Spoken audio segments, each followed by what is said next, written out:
How can we benefit by reflecting on Lysis, the Platonic dialogue of love and friendship? Or is Socrates reflecting on relationships between acquaintances? Can only two good men be friends? Can two bad men be friends? And can a good and a bad man be friends? If your friend does not reciprocate your friendship, is he still your friend? Can an enemy love a friend and a friend love an enemy? Are friendships strengthened by what they hold in common or by their differences?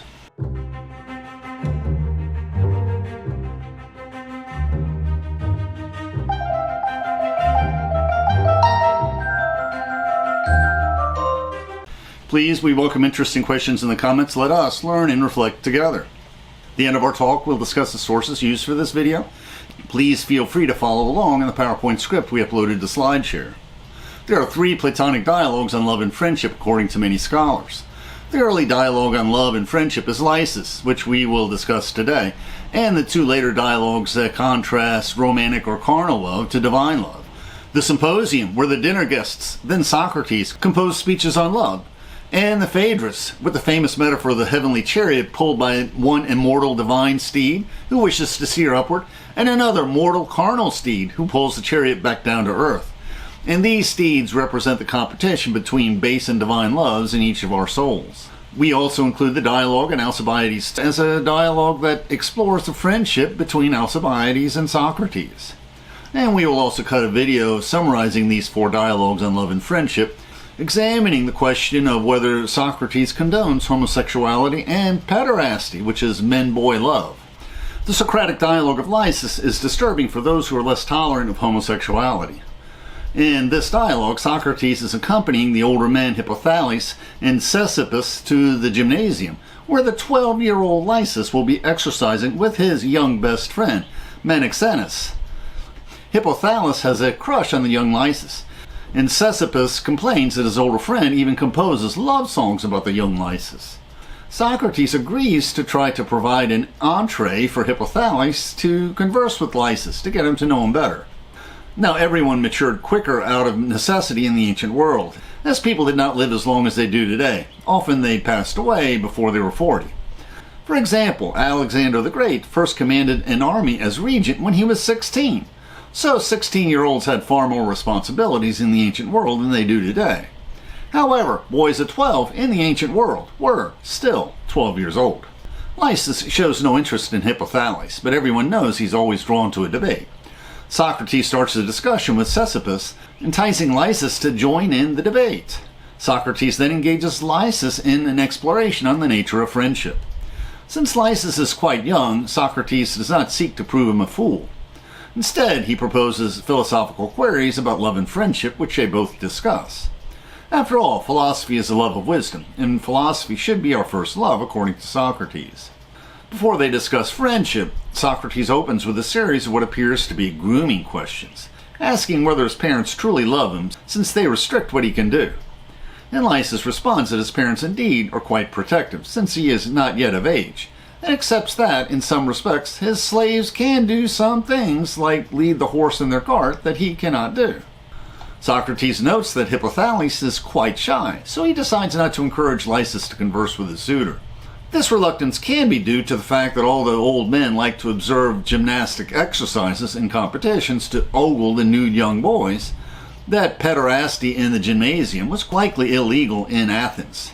And one footnote references an ancient court case referencing these laws, guarding against pederasty at the Gymnasium applied to both spectators and especially coaches. As in the Phaedrus, Socrates' dialogue on friendship in Lysis extols an ideal form of friendship based on philosophy rather than passion.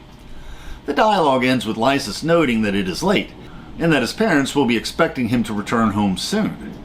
But the dialogue does shed additional light on the fact that in the trial and execution of Socrates, one of the charges accused Socrates of corrupting the youth of Athens. And in the dialogue, Plato notes that Lysis was by far the best looking of the boys and young men, and looked as though he deserved not to be called not just beautiful, but a model of the noble combination of beauty and excellence. And the opening Socratic questions lead me to wonder if Socrates is pondering the nature of acquaintanceships rather than friendships. The most common type of acquaintances are our work friends, and rarely are these friendships continued after we change jobs. These often include other business acquaintances, though many of us keep up with them more readily.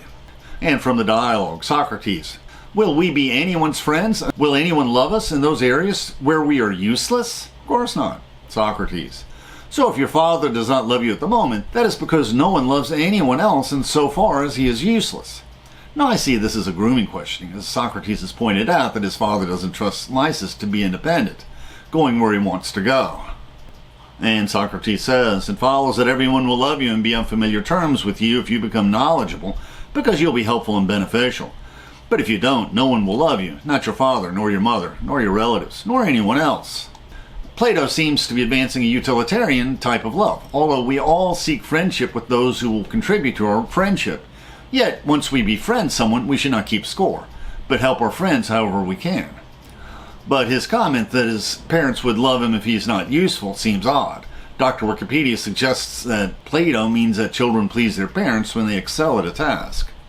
Socrates admits that I am deeply passionate about acquiring friends. And this is a classic quote. I would prefer a friend to a good horse or a dog. But my advice is, do not admit this preference to your friends. Socrates asks, when a person is fond of another person, who is his friend? Is the one who loves the friend of the one who is loved? Or is it the other way around? And he asks a similar question. Is the one who loves the friend of the one who is loved, whether his love is not returned or when he even meets with hatred? Or is the one who has loved his friend the one who loves? Or in this situation, is neither of them the friend of the other, unless they both love each other? And then Socrates wonders. Previously, we thought if just one of them loved the other, then they were both friends. But now we are saying that, unless both of them love each other, neither of them is a friend to the other. And perhaps here Socrates is repeating the adage that marriage is the one task in life that you cannot work on by yourself. Is friendship then like marriage? And one simple answer is that in the long run, both people need to be friends to each other. But we all face a crisis in our life when we need our friends to be there for us, although we can contribute little to the friendship of the moment. Perhaps the superior path for our friendship to take is that of St. John of the Cross. In his Dark Night of the Soul, he teaches us that we should only seek out those close friends whose friendship will increase in us our love of God, or the Platonic love of the good. In this divine friendship, since those who truly love God also love the neighbors as themselves, and this goes double for our friends, then there is no discussion of who loves whom, either ever at this moment, for the love of true friends is assumed. And St. Augustine teaches a similar lesson in his Confessions, that we should love all our close friends in God, and not seek from our friends that which we should seek only from God. Socrates admits the case that where a child momentarily despises his parents when they discipline him, but since this discipline is an expression of their love for their child, the child is still dear to them. Socrates asks whether only good men can be friends with one another. Can true friendships exist between a bad man and either a good man or another bad man?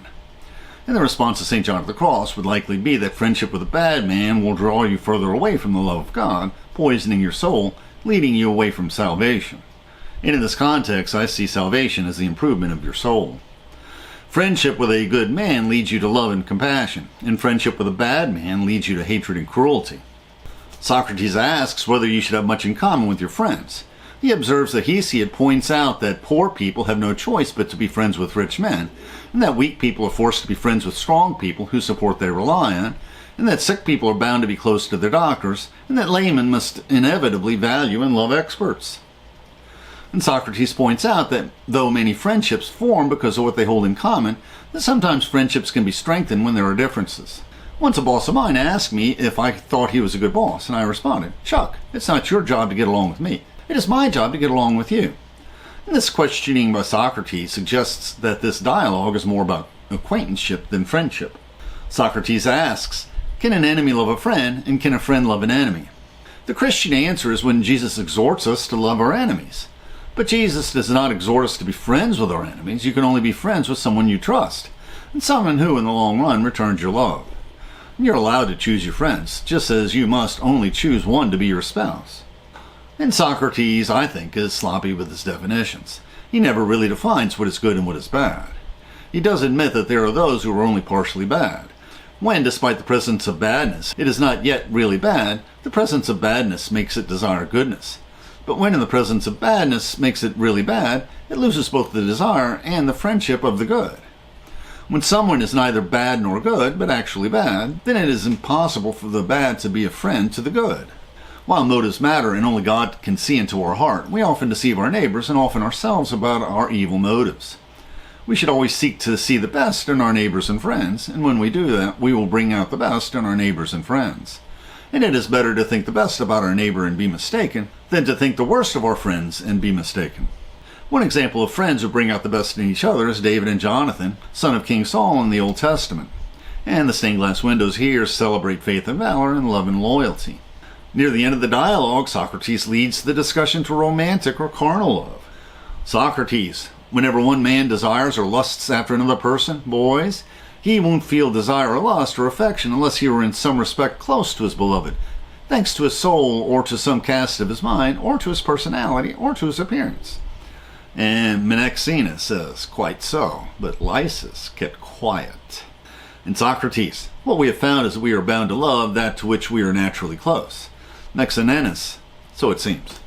Socrates, it follows then that a genuine lover, one who is not pretending, is bound to be loved by the boy he fancies.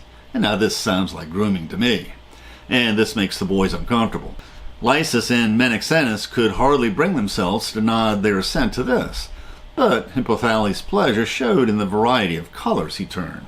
This is the only section of the dialogue where Socrates discusses the romantic or carnal aspect of earthly love.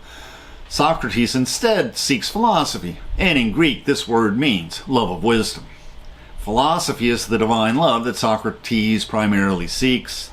Now Socrates is married and no doubt loves his wife and loves his students, seeking to teach them an ascetic philosophy. And this makes sense, and the Socrates of Xenophon is more stoic than the Socrates of Plato. And Socrates concludes that friendship is indeed a puzzle. Perhaps friendship is not so much an academic endeavor we need to understand, but is rather companionship we should enjoy and experience. As true friends, we should seek to bring out the best in everyone we meet, making everyone we meet slightly better people because they met us. Now we'll discuss the sources we use for this video. Robin Waterfield's translations of the Platonic dialogues are excellent, and we found Lysis in this collection of Meno and other dialogues.